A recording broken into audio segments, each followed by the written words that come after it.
So hello everyone. आज हम दयानंद सरस्वती जी के बारे में पढ़ेंगे। ठीक है, जो स्वामी दयानंद सरस्वती हैं उनके बारे में जो भी कहा जाए, उनको जो भी संज्ञा दी जाए वो बहुत कम है। क्यों? क्योंकि वो एक महान दार्शनिक थे, एक महान समाज सेवी भी थे, एक समाज सुधारक भी थे। उसके अलावा उनके जो विचार थे, आप कह सकते हो उनके जो विचार थे वो काफ़ी आधुनिक भी थे। ठीक है, तो उनके बारे जानने से पहले थोड़ा सा हम उनके बैकग्राउंड के बारे में पढ़ लेते हैं, क्योंकि हालांकि जब मैंने हिस्ट्री की क्लासेस ली थी तब मैंने उनके बारे में काफ़ी कुछ आपको बता चुके थे, लेकिन फिर भी जो लोग अगर यहाँ पे नए आए हुए हैं उनके बारे थोड़ा सा उनके बारे में मैं बता देती हूँ। इनका जो जन्म है वो 1824 में काठियावाड़ा कहाँ हुआ था? गुजरात में हुआ था। मूलतः ये एक ब्राह्मण फैमिली से थे, ब्राह्मण परिवार था इनका, लेकिन इनके जो विचार थे उनके अंदर कभी वो ब्राह्मणवाद नहीं आपको देखने को मिलेगा। एक तरह से कह सकते हो उसमें बहुत ज़्यादा आधुनिकता एवं तार्किकता थी। ठीक है, लगभग 1845, वैसे इनका जो मूल नाम था वो क्या था? इनका जो ओरिजिनल नेम क्या नाम था?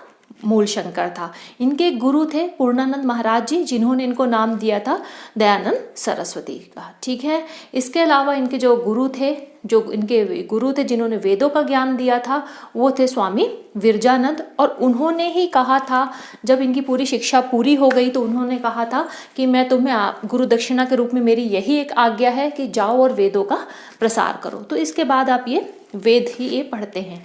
इसके अलावा आप देखोगे कि 1824 में पैदा हो रहे हैं और लगभग 21 साल की उम्र में, लगभग 1845 में ये घर छोड़ देते हैं, क्योंकि इनका जो मन था वो कहीं भी गृहस्थ आश्रम में की ओर जाने का नहीं था। मतलब वो शादी विवाह से दूर रहना चाहते थे, इस वजह से ये घर छोड़ करके चले जाते हैं और जा करके आगे संस्कृत और वेद आदि चीज़ों का वो ज्ञान लेते हैं। ठीक है, इनकी पुस्तक के बारे में आप सभी जानते हैं। इनकी पुस्तक का नाम था सत्यार्थ प्रकाश।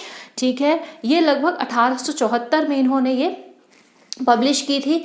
आर्य समाज 1875 में आया था। ठीक है, तो जो सत्यार्थ प्रकाश है वो एक साल पहले कब आ रहा है? 1874 में।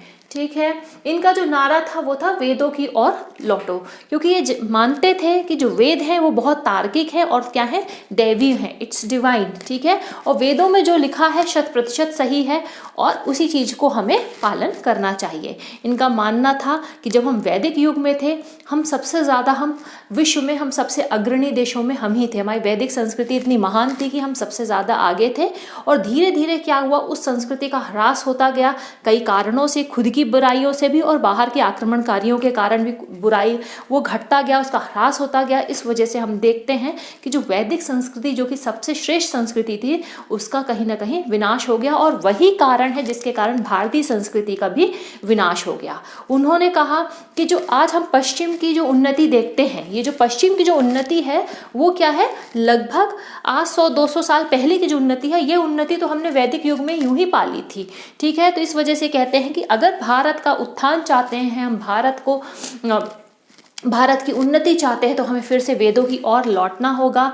और एनी बेसेंट ने कहा था भारत भारतीयों के लिए है, ये बात उन्होंने कही थी एनी बेसेंट ने। हालांकि ये कथन किसका था? स्वामी दयानंद सरस्वती जी का, क्योंकि एनी बेसेंट खुद ही कहती हैं कि उन्होंने, दयानंद सरस्वती जी ने कहा था कि भारत भारतीयों के लिए है। ठीक है, अगर हम थोड़ा सा इनके उद्देश्य के बारे में जान ले तो स्वराज है, स्वधर्म है, स्वभाषा है, स्वदेशी है। तो एक तरह से आप देख सकते हैं जो स्वदेशी, स्वराज, स्वदेशी और स्वराज की बात कौन कर रहे हैं प्रथम बार? स्वामी दयानंद सरस्वती। हालांकि मुझे मालूम है कि आपको इनका अर्थ पता होगा। स्वराज मतलब होता है खुद का शासन, जहाँ जो लोग, जो मूल निवासी हैं, जो वहाँ के, वही लोग, उन्हीं के हाथों में शासन हो। ठीक है, इनका कहना था अगर बाहर का जो शासन है कितना भी अच्छा हो, बाहर का मतलब किसी जो यहाँ इस देश का वासी नहीं, बाहरी शासन चाहे कितना भी अच्छा हो, उसके मुकाबले जो स्वदेशी शासन में अगर कमियां भी हैं, कुछ बुराइयां भी हैं, तो भी वो हमारे लिए ज़्यादा बेहतर है। तो इसलिए किसकी बात करते हैं? स्वराज। स्वराज मतलब भारतीयों का ही राज हो, जो सत्ता है वो भारतीयों के हाथ में हो। फिर इसके बाद ये बात करते हैं स्वधर्म। स्वधर्म की बात करते हैं कि अपने धर्म पे, अपनी संस्कृति पे हमें क्या होना चाहिए? गौरव होना चाहिए, और उस संस्कृति का संरक्षण करना, संवर्धन करना हमारा क्या है? कर्तव्य है। तो इस स्वधर्म की बात करते हैं, हिंदुत्व की बात करते हैं यहाँ पे, क्योंकि जो हिंदुत्व है, यह जो सनातन धर्म है, आप जानते हैं कि इसकी जो मूल है ये कहाँ से कहाँ है? भारत में ही है।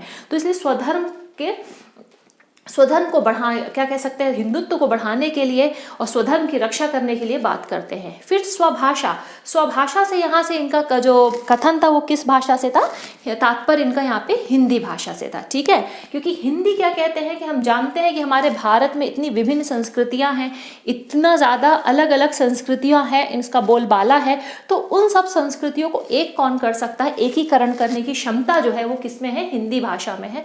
तो वो चाहते थे कि जो हमारी जो भारतीय ऑफिशियल या जो आधिकारिक जो लैंग्वेज है या जो भाषा है औपचारिक, वो क्या होना चाहिए, हिंदी भाषा। तो यहाँ पे आप देखिएगा स्वभाषा में बहुत जोर देते हैं, इसीलिए सत्यार्थ प्रकाश उन्होंने हिंदी में ही पब्लिश इसको की थी। फिर उसके बाद स्वदेशी बात करते हैं। स्वदेशी मतलब जो हमारे यहाँ की वस्तुएं हैं, जो हमारी चीज़ें हैं, जो हमारी मतलब आप कह सकते हो जो भी मटेरियल चीज़ें हैं या जो बन रहा है वो कैसा होना चाहिए, भारतीयों के द्वारा बनना चाहिए, ना कि हम बाहर से जो कि इंपोर्ट करें।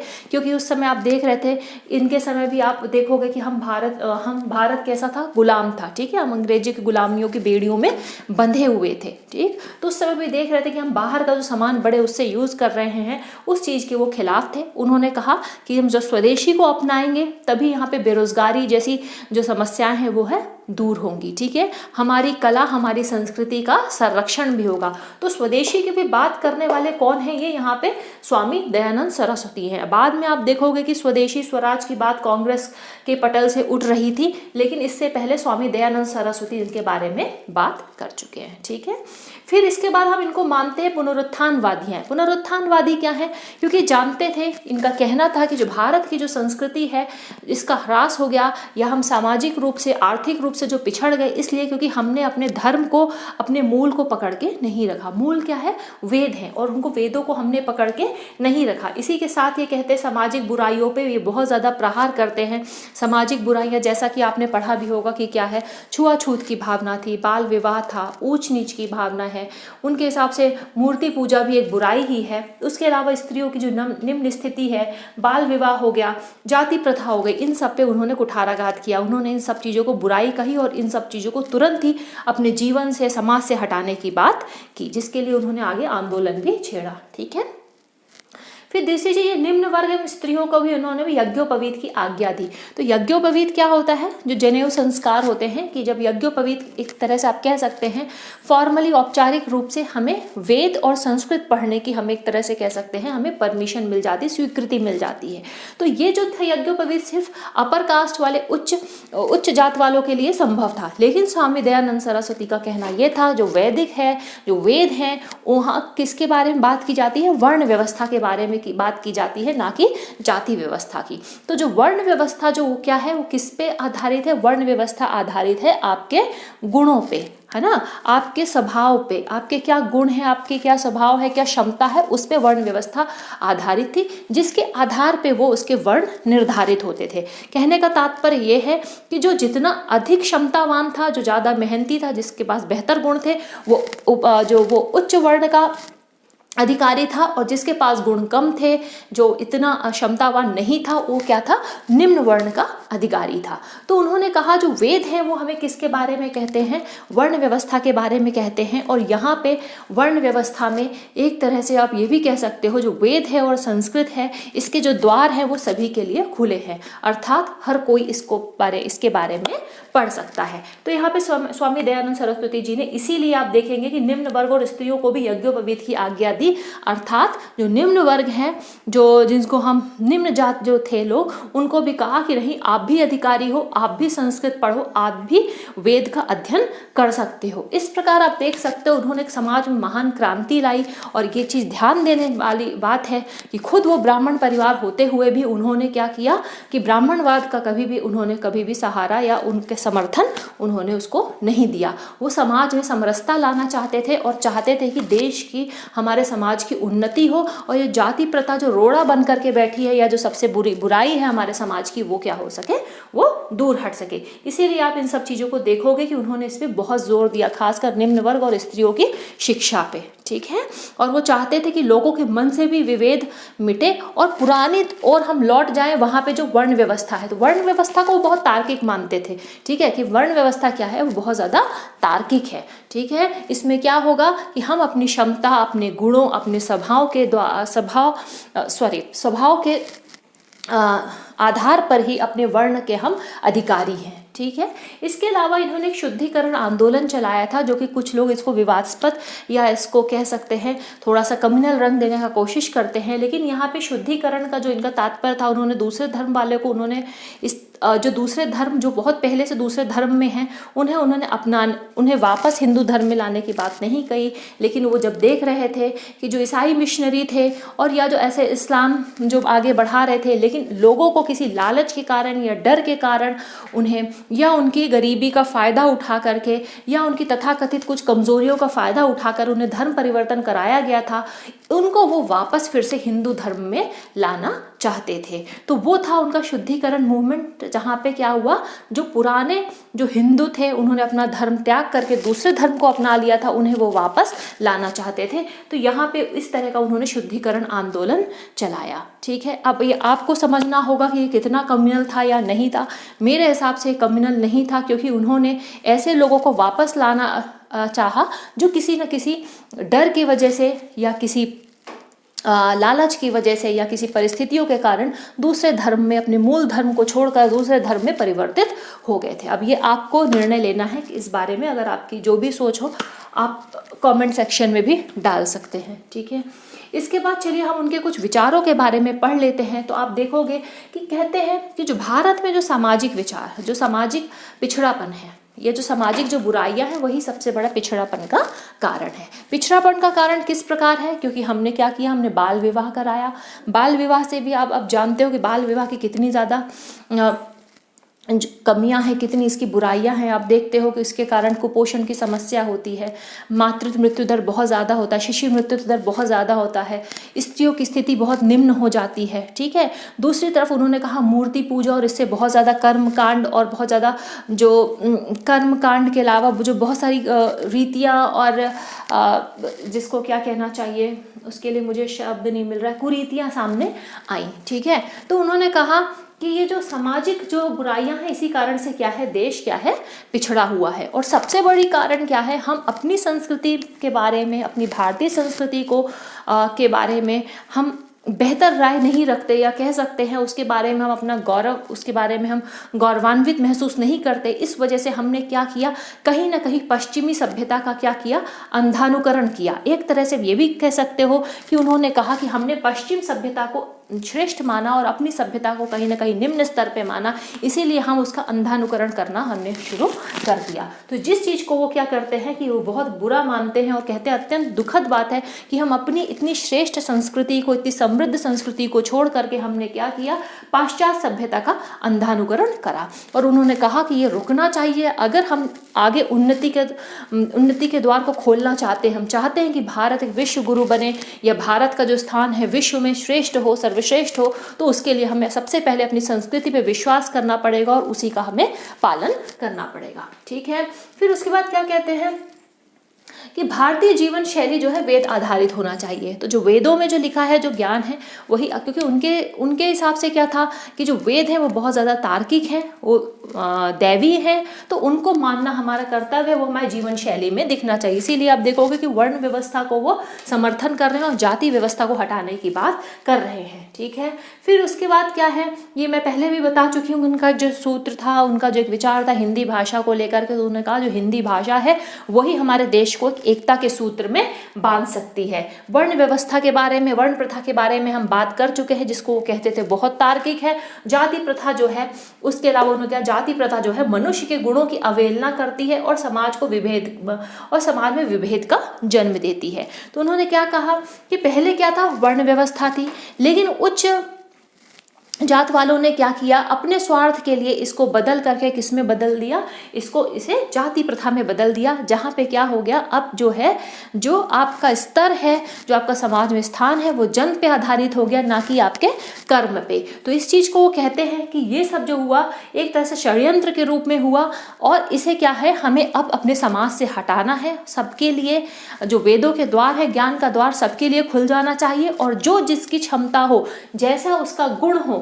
जैसे उसके कर्म, उस हिसाब से उसको समाज में स्थान और उसको वर्ण मिलना चाहिए। ठीक है, तो उसके बाद ये कहते हैं अनेक कुरीतियां तथा कर्म कांड भी जाति प्रथा के कारण समाज के में विष के रूप में फैल गई। तो कई तरह के जो कुरीतियां हैं, कई तरह के कर्म कांड है, अंधविश्वास है, ये भी जाति प्रथा को लेकर के हो गए। लोगों के मन में भी डर आ गया जाति प्रथा, क्योंकि सब लोग अब क्या हो गया, कहीं ना कहीं आपस में क्या हो गई, प्रतिस्पर्धा हो गई। और इस प्रतिस्पर्धा में क्या हुआ, हमने एक दूसरे का दमन करना शुरू कर दिया। जहां हमें एक दूसरे के साथ भाई बंधुत्व की भावना होना चाहिए, उसकी जगह क्या हो गई, प्रतिस्पर्धा आ गई। तो उन्होंने कहा ये देश का, हमारे समाज का, हिंदुत्व का ये बहुत बड़ा क्या है, ये एक तरह से ये इसकी विडंबना है, ये इसके लिए बहुत ज़्यादा दुखद बात है। ठीक है, तो ये सब कुछ इनके विचार थे जो कि मेरे ख्याल से अब आपको समझ में आ गए होंगे, काफ़ी क्लियर होंगे।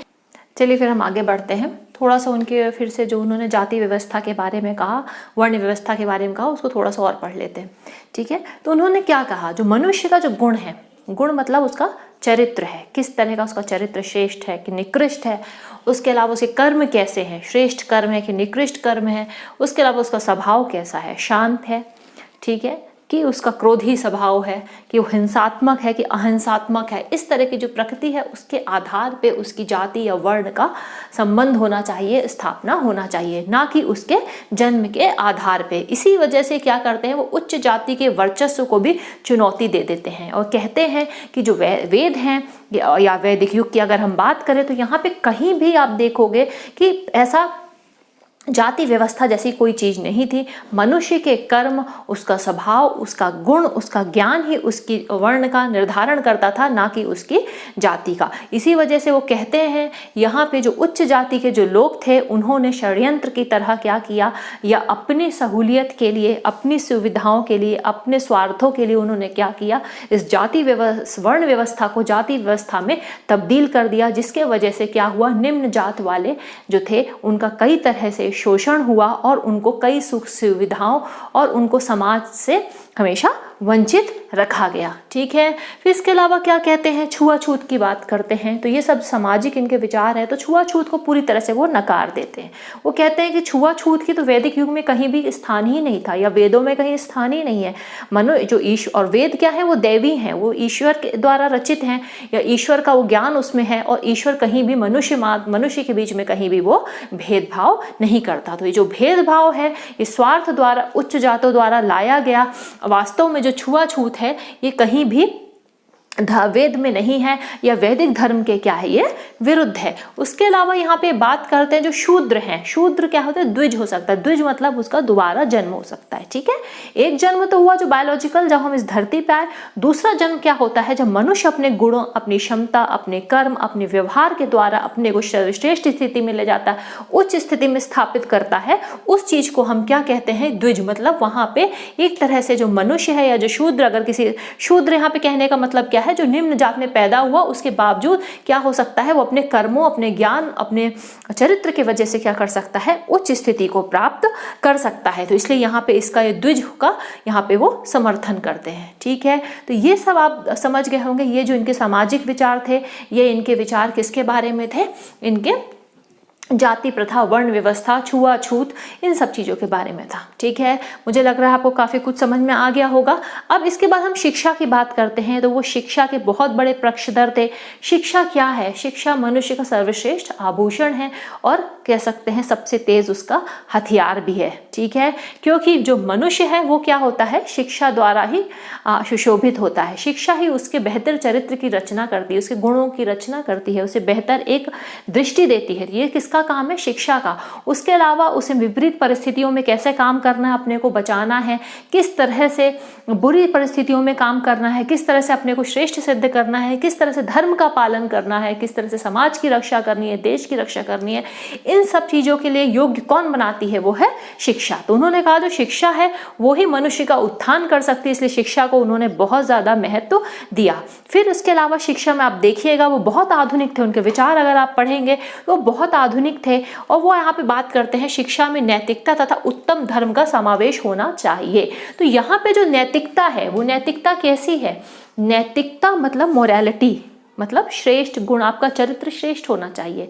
मतलब आप हर मनुष्य के प्रति बंधुत्व हो, आप नारी का सम्मान करें, ठीक है, अपने माता पिता की आज्ञा माने, ठीक है, अपने धर्म की रक्षा करें, उत्तम गुणों का विकास करें, ये सब चीजें नैतिकता। उसके अलावा उत्तम धर्म, तो ये ध्यान रखिएगा यहाँ पे धर्म से तात्पर्य किसी भी प्रकार के कर्म कांड या रीति रिवाज से नहीं था।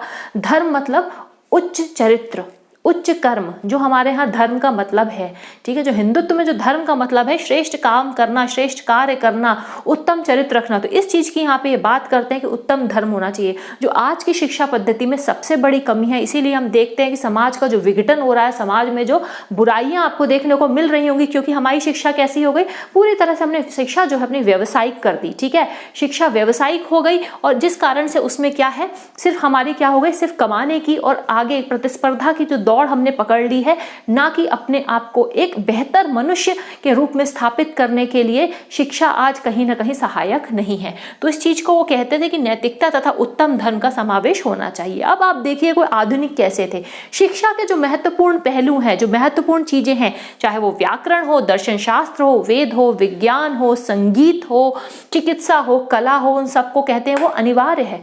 क्यों अनिवार्य है? क्योंकि इसके बिना, इन सब चीज का ज्ञान लिए बिना मनुष्य क्या है, अधूरा है। क्योंकि हम देखते हैं जब हम किसी भाषा में पारंगत होना चाहते हैं तो हमें व्याकरण की अत्यधिक आवश्यकता पड़ती है। उसी प्रकार जो दर्शन शास्त्र है, दर्शन शास्त्र क्या करता है, मनुष्य की जो सोचने की क्षमता उसको बहुत विस्तृत कर देता है। किसी भी चीज को, किसी भी विषय को हम कई तरीकों से सोचते हैं, हमारी बुद्धि का विकास करता है, एक नए आयाम की ओर हमें लेके जाता है। दूसरी चीज वेद कहते हैं, वेद क्या है, हमारे हिंदुत्व का या हमारे सनातन धर्म का या हमारे भारत का क्या है, मूल है। और जब तक हम वेद का ज्ञान घर घर नहीं पहुंचेगा, हमें नहीं मिलेगा, तो सब चीजें क्या हो जाएंगी, वो निरर्थक हो जाएंगी। इसी तरह से वो विज्ञान की बात करते हैं, क्योंकि हम जानते हैं आज आधुनिक समय में जो विज्ञान ने जो नए नए आविष्कार करे हैं, उसके अलावा जो हमने प्रगति करी है, इसलिए क्या है, हर के पास क्या होना चाहिए, विज्ञान की अत्यधिक आवश्यकता है। फिर उसके अलावा क्या है, चिकित्सा शास्त्र होना चाहिए, ताकि जन जन क्या हो, स्वास्थ्य लाभ प्राप्त कर सके, मनुष्य सुखी रहे, स्वस्थ रहे। फिर इसके अलावा संगीत, आप संगीत ही जानते हैं कैसे कैसे अवसादों से हमें दूर निकालता है, मनुष्य के जीवन में नए तरह की खुशियां लाता है, एक नई तरह की पॉजिटिविटी, सकारात्मक सोच लेकर के आता है, प्रसन्नता लाता है। उसी तरह से कला पक्ष को भी संवारना, उसका संरक्षण करना अत्यधिक आवश्यक है। तो इन सब चीजों पर आप देखेंगे कि स्वामी जी ने इन सब पे बहुत जोर दिया। फिर इसके बाद इन्होंने अनिवार्य शिक्षा पे बल दिया। हालांकि हम अब बात करते हैं right to education, compulsory education के बारे में, शिक्षा के अधिकार के बारे में उन्होंने बहुत पहले कह दिया था। हालांकि उस समय क्या था, राजा राजवाड़ों का रूल था और या तो फिर ब्रिटिश शासन का रूल था, लेकिन उन्होंने कहा कि जो सरकार है उसका काम है, या जो राजा है उनका काम है कि अनिवार्य शिक्षा देना, और शिक्षा कैसी, जो सबके लिए सुलभ हो, ठीक है, जिसके द्वार जो हो वो सबके लिए खुले हो, चाहे वो किसी भी समाज का हो, किसी भी स्तर पे हो, चाहे वो नर हो या नारी हो, लड़का हो या लड़की हो, किसी भी जात का हो। जो शिक्षा का जो द्वार है, जो ज्ञान का द्वार है, माँ सरस्वती का जो द्वार है, वो क्या है, सबके लिए खुला होना चाहिए। तभी हम क्या कर सकते हैं, हम भारतीय जो है हम प्रगति कर पाएंगे, और वास्तव में हमारे अंदर तभी कह सकते बंधुत्व की भावना आएगी। और जो कौन लेकर के आएगा, वो शिक्षा ही लेकर के आएगी, क्योंकि शिक्षा ही है जो हमारे जो आंखों में पट्टी बंधी है या जो अंधेरा है उसको दूर करने का जो आप कह सकते हो जो उपाय है या जिसके अंदर बल है, वो क्या है, वो शिक्षा ही है। चलिए हम थोड़ा सा राजनीतिक विचार, स्वामी जी के राजनीतिक विचारों पे थोड़ा सा जोर देते हैं, ठीक है। तो उन्होंने कहा कि राजतंत्र कैसा होना चाहिए, इनलाइटेंड मोनार्की या प्रबोधित राजतंत्र। इसका मतलब क्या होता है, जो राजा है, जो राज्य है, जो उसके मंत्री हैं, जिनके हाथों में सत्ता है, वो कैसे होना चाहिए, उनके अंदर धर्म होना चाहिए, धर्म का पालन करने का उनके अंदर साहस होना चाहिए, और वो धर्म के रास्ते पे चलें। फिर से ध्यान रखिएगा कि धर्म का मतलब यहाँ पे कर्मकांड और रीति रिवाजों से नहीं है।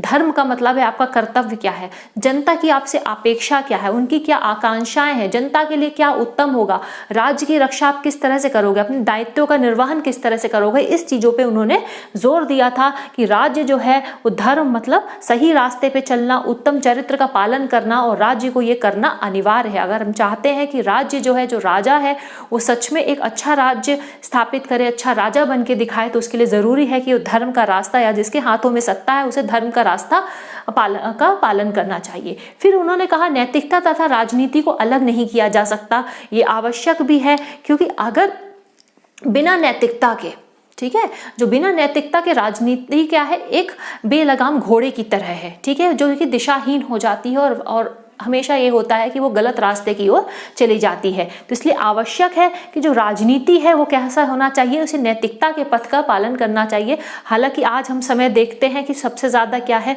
राजनीति में नैतिकता का स्थान अब बिल्कुल ही क्षीण होता गया है, कहीं भी हमें दिखाई नहीं देती। जो आज हमारे पतन की, हमारे समाज में बुराइयों की जो असल कारण भी यह है कि नैतिकता जो है नेताओं में, हमारे नेताओं में ख़त्म भी हो गई है या होती जा रही है। कुछ स्तर तक किसी नेताजी में बची भी है, अदरवाइज ख़त्म हो गई है। ठीक है, तो नैतिकता कहते हैं राजनीति एक दूसरे का पूरक है। जब ये सही एक दूसरे का साथ देंगे, राजनीति में जब नैतिकता का स्थान होगा, तभी वो राजनीति जो है अपने सब कर्तव्यों का जो निर्वहन है वो उत्तम तरीके से कर पाने में सक्षम होगी, और जहाँ पे जनता है वो भी क्या होगी, प्रसन्न होगी। ठीक है, फिर चुनाव के सिद्धांत पे इन्होंने बल दिया। तो अब आपको लग रहा होगा एक तरफ तो मोनार्की की बात कर रहे हैं, राजतंत्र की बात कर रहे हैं, एक तरफ चुनाव की भी बात कर रहे हैं। तो क्या था उस समय, तो आप देख रहे हैं कि लोकतंत्र की स्थापना तो नहीं हुई थी, लेकिन हम वैदिक युग में देखते हैं ऐसी कई सभाएं आयोजित की जाती थी जहां पे राजा का चुनाव होता था।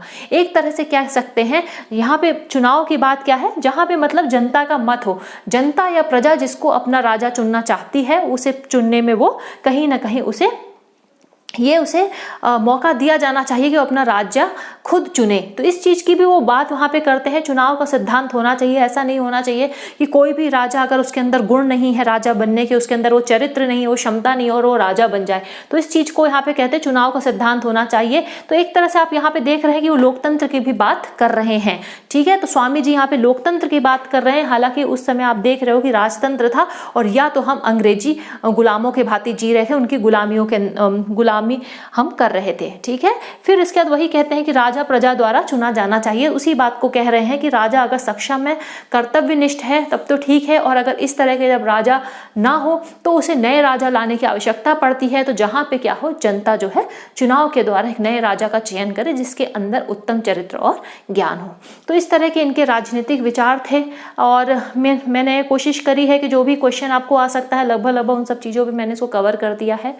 और हालांकि अब बस बाइंड अप कर रही हूँ इस चीज़ को। 30 अक्टूबर 1883 को स्वामी जी का देहांत हो जाता है। देहांत क्या, वो मुझे कहना चाहिए वो हत्या कर दी जाती है, क्योंकि जो जोधपुर के राजा जसवंत सिंह जी थे वो इनके अनुयायी थे। एक बार वो उनके यहाँ गए तो उनके राज्य में एक नर्तकी थी या वैश्या थी, उसका क्या था, उसका नृत्य चल रहा था, जिस पे स्वामी जी नाराज हुए और जिस बात को उस नर्तकी को बुरा लग गया और उसने क्या किया, उस रसोइये के साथ मिल करके स्वामी जी को दूध में कांच पीस के पिलवा दिया गया, जिसके कारण उनकी तबीयत बहुत ख़राब रही और फिर फाइनली वो अजमेर जा करके, जहाँ उनका चिकित्सा के लिए ले जाया गया, अजमेर में उनकी मृत्यु हो गई। लेकिन ध्यान देने वाली योग्य बात यह है कि वो इतने बड़े हृदय के थे कि इसके बाद भी जब उन्हें पता चल गया था कि इस तरह से किया गया है मेरे साथ और किसने किया है, उन्होंने उसको क्षमा कर दिया था। यहाँ तक कि रसोइयों को बुला करके अपने पास जो उनकी कुछ छोटी सी जमा पूंजी थी वो उनको उन्होंने दी और उस रसोइये को कहा कि तुम इस राज्य की सीमा से बहुत दूर चले जाओ, क्योंकि अगर राजा को पता चलेगा कि तुम भी इस षड्यंत्र में शामिल हो तो वो तुम्हारी हत्या करवा देंगे या तुम्हें मार देंगे। तो इतने महान वो स्वामी दयानंद सरस्वती जी थे। उम्मीद है कि आपको वीडियो पसंद आया होगा।